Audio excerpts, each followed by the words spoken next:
General Hospital spoilers, Spinelli reveals big truth in court that shocks Sonny and Jason. Port Charles is a town that thrives on secrets, lies, and the slow-burn revelations that crack open the foundations of even its most formidable families. And now, as court proceedings grip the city in a tense battle for truth, tech whiz and loyal friend Damien Spinelli finds himself in the middle of the storm. But what no one expected was for Spinelli, usually the man behind the screen, to walk into court, take the stand, and deliver a truth so shocking it threatens to tear Sonny Corinthos and Jason Morgan apart forever. It all began with the RICO case, currently rocking Port Charles. For months, the federal government has been building a case against Sonny Corinthos, Jason Morgan, and alleged third-party operatives connected to recent explosions at the Corinthos Coffee Warehouse and Pier 55. The government believes they finally have enough evidence to cripple the Corinthos Morgan organization. But the case took a sharp turn when a mystery informant submitted sealed evidence directly to the FBI, evidence containing encrypted files, voice recordings, and digital blueprints of underground operations that implicate not just Sonny and Jason, but also a surprising third party. Enter Damien Spinelli, who had been working under the radar to identify the informant, all while wrestling with a troubling discovery of his own. Spinelli has always been Jason Morgan's ride or die. From helping cover digital tracks to hiding secrets that could bring down entire empires, Spinelli's loyalty has never wavered until now. As he dug deeper into the digital trail of the mystery informant, he uncovered something that made his blood run cold. The implication was staggering. Had Jason betrayed Sonny? Was this a preemptive move to protect himself from a possible double-cross? Or was there something even darker going on? Spinelli was torn. Should he destroy the evidence, bury it like so many other things? Or should he trust that telling the truth, no matter how painful, was the only way to truly protect the people he loved? And then came the subpoena. As the courthouse brimmed with reporters, mob associates in disguise, and anxious family members, including Carly, Michael, and even a shaken Christina, the courtroom saw an unexpected witness list. The final names stunned everyone. Jason looked up from the defense table, his normally stone-cold expression cracking ever so slightly. Sonny's eyes narrowed. Carly's jaw dropped. As Spinelli walked toward the witness box, his usual awkward demeanor was replaced with a grave seriousness. Dressed in a suit that clearly wasn't tailored for him and gripping a notepad like a lifeline, he took the oath. The court fell into a deep, disbelieving silence. The assistant U.S. attorney approached with the calm confidence of someone who knew the storm was about to hit. "Mr. Spinelli," she said, "you are known to have long-standing ties to Mr. Morgan and Mr. Corinthos. Is that correct?" "Yes," Spinelli replied, voice steady.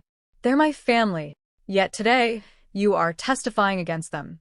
Why?" Spinelli inhaled. "Because the truth matters. And this isn't what it seems." He began by explaining the cyber trail that led him to a secret drive buried beneath layers of proxies and false identities. The evidence submitted to the feds? It had been manipulated. Not by Jason, but by someone using his exact voice print and digital signature. And just when everyone thought Spinelli was clearing Jason, he dropped the first bombshell. "Your Honor," Spinelli said, adjusting his glasses, "I ran the voice through advanced biometric software. The patterns matched Jason Morgan's vocal signature, but with subtle anomalies. It was generated, manufactured, using AI-based vocal replication." "Who would do that?" the prosecutor asked. Spinelli looked directly at the defense table. "Only someone with extensive resources and intimate access to Jason's past recordings and personal data." "And who fits that profile?" Spinelli hesitated, then dropped the name. "Cyrus Renaud." Gasps echoed through the courtroom. Jason leaned forward, eyebrows furrowed. Sonny gritted his teeth.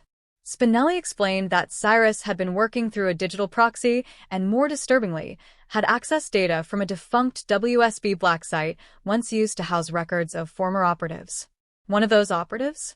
Jason Morgan, during his missing years. Spinelli's testimony only deepened. He then produced WSB documents, decrypted and verified, that he discovered during his investigation. The files indicated that Jason had been manipulated, not just drugged or imprisoned, but psychologically conditioned. Certain memories may have been replaced. Certain choices weren't his at all, including the one where he allegedly betrayed Sonny. "You're saying Jason thought he was making that choice?" the judge asked. Spinelli's voice trembled. No. "I'm saying Jason wasn't even aware it was him. The man who submitted that evidence may have believed he was protecting someone else. But he wasn't Jason Morgan. Not really." Sonny shot up, whispering harshly to his attorney. Jason sat frozen, eyes locked on Spinelli, the pieces clicking into place. Carly, seated behind them, began to cry. This wasn't just about the case. This was about everything they thought they knew about Jason's return, his allegiances, and his mysterious silences over the past year. And then Spinelli revealed the final truth, a name that shook Jason to the core. "There's more," Spinelli said, barely audible. He clicked a button on a digital screen brought into court. The room dimmed, and two side-by-side videos appeared, one of Jason submitting the evidence, and one of Jason rescuing Sonny from a warehouse just weeks later. "Both recorded the same night," Spinelli whispered. "The faces were identical. The voices indistinguishable. But these aren't deepfakes," he clarified. "They're real. And it means only one thing: there are two Jasons." Utter pandemonium. Carly screamed. Michael looked like he'd seen a ghost. Jason stood up, then stumbled backward, struggling to breathe. Sonny, furious, shouted, "What the hell is going on?" The judge banged the gavel, calling for order. But the damage was done. The judge immediately declared the testimony cause for an emergency recess. The prosecution, blindsided, demanded time to validate the data. The defense seized the opportunity to request dismissal, or, at the very least, Jason's immediate release pending the investigation. Outside the courtroom, Sonny corners Jason in the hallway. "You didn't betray me?" he asks, voice cracking. "I don't know anymore," Jason replies. "But if there's another me, we're all in danger." Later, Carly finds Spinelli in the court hallway, shaking. "You did the right thing," she tells him, "even if it hurt." But Spinelli isn't so sure. "I may have just unleashed something worse than any mob war." As Port Charles reels, Spinelli teams up with Anna Devane, Jordan, and even Valentine Cassadine to track the movements of the possible second Jason. Clues suggest he may have been active in Eastern Europe, involved in WSB black operations, and possibly tied to the assassination of an Interpol agent. But his motives? Unknown. His location? Untraceable. His allegiance? Definitely not with Sonny and Jason. Anna and Jason join forces to find his doppelganger and uncover a WSB betrayal at the highest levels.